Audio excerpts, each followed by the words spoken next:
Good afternoon, everyone. It is Monday, November the 4th, 2019. It is currently 2:20 p.m. Central Time. Well, if you've been a Christian for any length of time, then you have probably found yourself sitting at a computer, holding a tablet, maybe your phone, and you're sitting there looking for information. Now, the information you're looking for is information that will help support what you find in the Bible. Let me give you an example. The Bible claims Jesus was born in Bethlehem, claims he was crucified. It claimed that he rose again from the dead on the third day. Now, if you're talking to atheists, agnostics, skeptics, unbelievers, and you start sharing some of the things that are in the Bible, they may say something to you like, well, wait a minute. I don't know if I trust the Bible. What other evidence do you have to support the fact that Jesus even lived? What other evidence do you have to support the fact that Jesus was born in Bethlehem? Do you have any evidence to support that he was actually crucified? And of course, do you have any evidence to support the fact that he rose from the dead? Now, when you get asked that question, you're kind of like, oh boy, well, give me a few moments, give me a few days, and then you head to your computer, your phone, your tablet, and you start looking, and you start searching. You're like, okay, extra biblical evidence that supports Christianity, and you're looking, and you find quotes, and you find this, and you find that, and you'll come across all kinds of Christian websites that will say, look at all of this evidence that we have that supports Christianity, that supports the claims of the Bible. Here's all this extra biblical evidence. And you're like, yes, I've got it.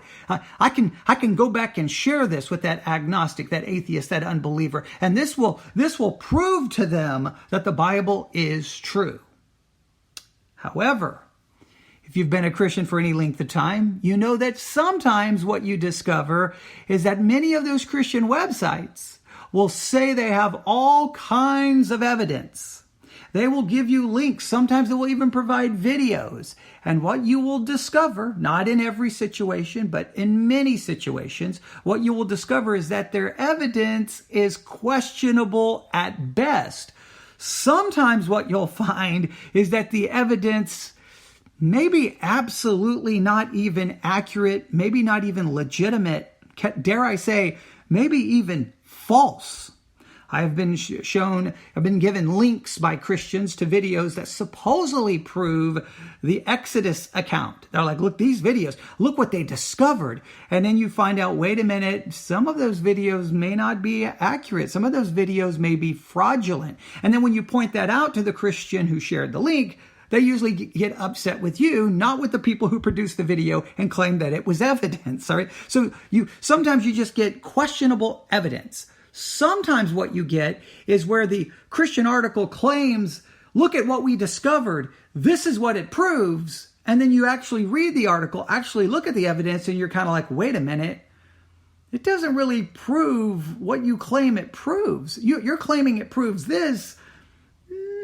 Not so much. It may be actual evidence. It may be something that's historically accurate. It just doesn't prove what the Christians claim it proves. So you either get, number one, claims of evidence that is fraudulent, misleading, not really accurate, questionable at best, or you get Christian websites that tell you, look, here's the evidence. This is what it proves. And then you read the evidence and you're like, doesn't really prove that. Now, of course, you do find some Christian websites that provide accurate information and they don't overstate what the evidence actually claims or what the evidence actually, contains. They're more careful in their wording, but you have to be on the lookout for this. You have to be on the lookout for this because there are a lot of people who they don't want to trust the Bible. So they're looking for something else. If you're going to provide it, you better make sure you provide them accurate information. You got to make sure that that you go check the evidence for yourself. You don't just look up an article and then send a link. You read the article, and if they claim that they've got evidence, you go look at that evidence and see what is true. The last thing we want to do is provide fraudulent information to try to prove Christianity. That's not the way it should work. Now, why am I bringing all of this up? Well, I think it was about an hour ago, maybe an hour and a half ago. I don't remember exactly. I came across an article Now, this article is from Answers in Genesis. Now, you're probably familiar with the Answers in Genesis ministry. They're well known for, talking about creation, evidence against evolution, defending the book of Genesis as being accurate. They're one of the most well-known, Christian ministries dealing with evolution, creation, etc. So I saw Answers in Genesis, and I read this headline from one of their articles. Now, it was originally published on April the 1st, 2015, and then it was last featured on June the 5th, 2016. I don't know why I came across it today, or I don't even remember where it was, but here it is. Here's the article. Now, listen carefully to this article, and you'll see why I started the way I did. Are you ready? Here we go. We'll go back to the article. Headline: Even Caesar confirmed the resurrection.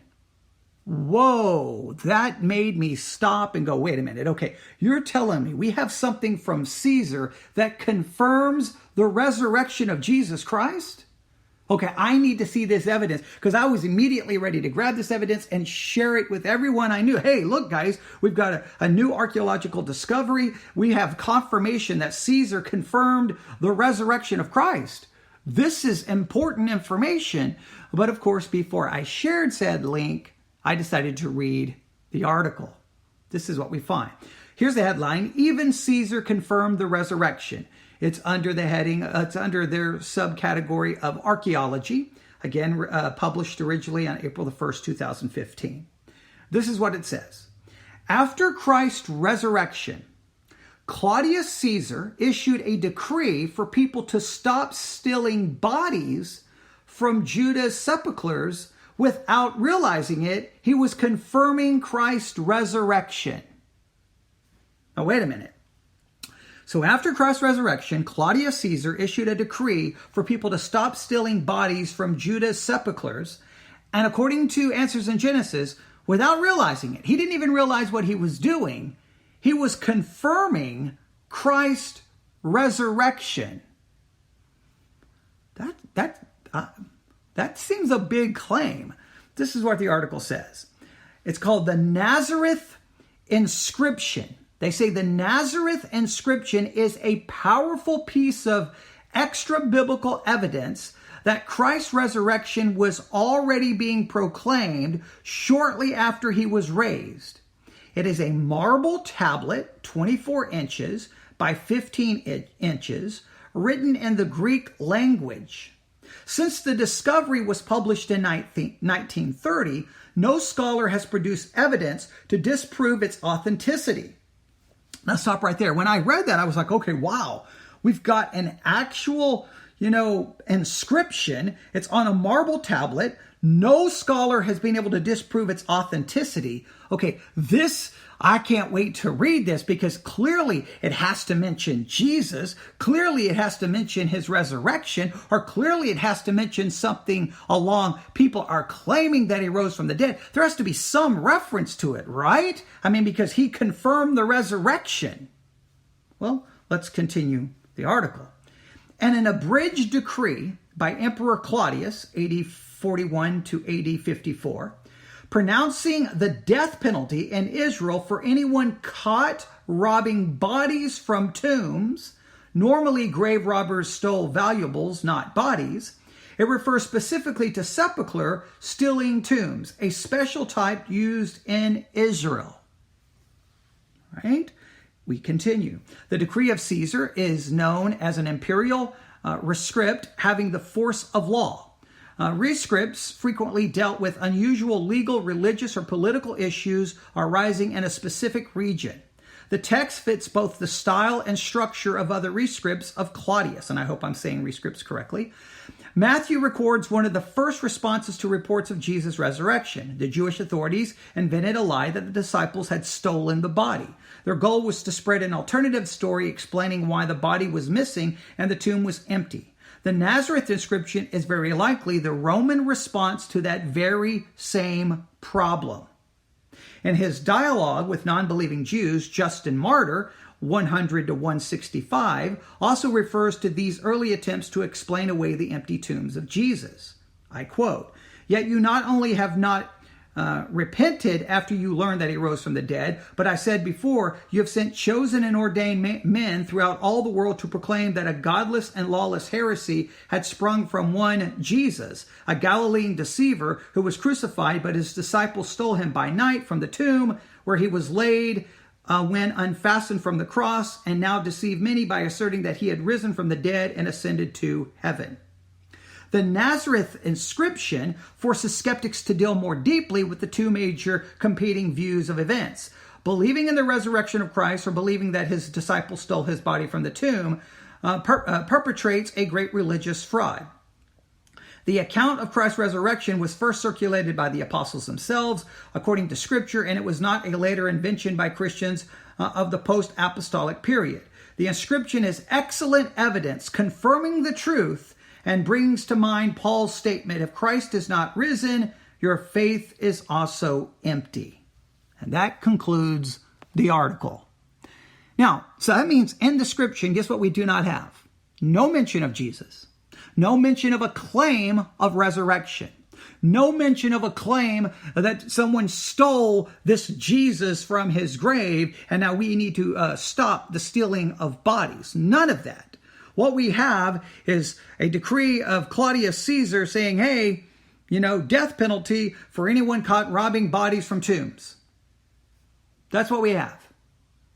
Now, you can speculate this occurred because of the story given after Jesus rose from the dead and people started claiming the body was stolen. You can make that argument. I would argue that I would think he would not issue a decree like this unless there were a lot of rumors or accounts of people stealing bodies. Usually you don't do it just one. Hey, one body was stolen. Now we need a decree. Probably not the way it typically works. I think you can make a valuable, I think you can make a fair argument that there's probably more than one body had to have been stolen for this to occur. But even if, I'm going to stress this, even if he issues this decree in response to the story that was put forth after Jesus' resurrection, the only thing this would confirm is that he issued a decree to prohibit the stealing of bodies in response to the story that Jesus' body had been stolen. It would not confirm the resurrection. The best it could do is confirm that the body went missing. But the problem is, we can't say for sure this confirms that Jesus' body went missing because we have no idea or no context to why he issued this decree. We can only speculate. That's not confirmation. That's speculation. You could say it's, circumstantial, maybe, but you can't come around and say, hey, it confirms the resurrection. And then Christians try to use this with their atheist, agnostic, unbelieving friends. They're going to try to read that this little inscription from Caesar, and they're going to look it up and they're going to read the whole thing and they're going to go, wait a minute, it doesn't mention Jesus. It doesn't mention his body being stolen. It doesn't mention anything like that. Just as a decree for people not to steal bodies. Are you saying that no bodies had ever been stolen and there had never been an account of a body stolen before the story about Jesus' body being stolen? And this was the first time it had ever happened, and it was so shocking that it made it all the way to Claudius Caesar, and he issued a decree to say this can't happen anymore? But he doesn't even mention the actual story, the actual account of Jesus' body supposedly being stolen? See, this is the kind of evidence that you have to pause and go, wait a minute. You could include, like if you're trying to build a case of anything mentioned that could possibly support certain claims, you could possibly mention this, but it's not confirmation, not even close. What it proves is that there was a decree given to say, hey, no stealing bodies. If you do so, you're going to be punished with death. Don't steal bodies. Now, did that happen because there was a report that Jesus' body was stolen? Maybe it did, maybe it didn't. We don't have any confirmation to say dogmatically. Does it confirm that Jesus rose from the dead? Not even close. Is it an interesting historical note that does kind of give you maybe an idea of what was going on at the time? Possibly. Could it be included of a list of quotes from that time that could kind of support some claims about what was happening at that time? Definitely, it could be used in a list of other quotes saying, okay, the Justin Martyr quote. Okay, now Justin Martyr comes much later after Claudius Caesar. I think Justin Martyr. Let me see if I have a date for Justin Martyr. I may have said, he comes around 100 to 165 AD. Claudius Caesar dies in 54 AD. So, you've got over 50 years later, Justin Martyr comes on the scene. Now, he does reference backwards, hey, that this, people were denying this fact and coming up with this idea that, someone stole the body. So, you could, I'm reading Justin Martyr to make sure, but his disciples stole him by night. So, yes, obviously that story was going around. No question about it. Does the decree of Caesar kind of give evidence that maybe that story was going around? Possibly. Does it confirm? No. And that's what we have to be careful of as Christians, making some kind of claim that, hey, it confirms something. If you read some of the, I guess they posted this on Twitter, and if you read some of the comments under the Twitter post, guess what? The skeptics are mocking this headline. They're like, it doesn't confirm anything. And that is what we must be careful of.